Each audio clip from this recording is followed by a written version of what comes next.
నిద్ర వస్తలేదా బేటా? ఒక్కడివే కూర్చొని ఏం చేస్తున్నావు నాన్న ఇక్కడ ఈ చీకట్లో?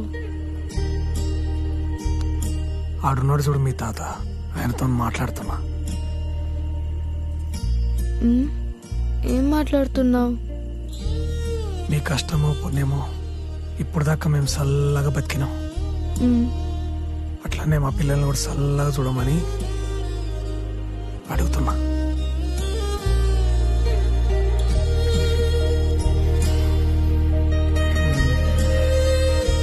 టింపుల్ బేటా, పెద్దదాని అయిపోయినావు. ఇక్కడ నుండి నీ రెక్కలతో నువ్వే ఎగుడు మొదలు పెట్టాలి.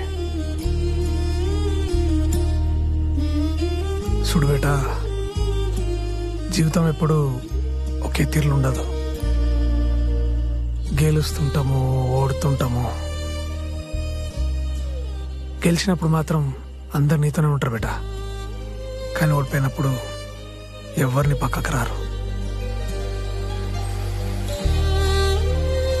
జీవితం అంటే అట్లే ఉంటుంది బేటా, పడుతుండాలి, లేస్తుండాలి.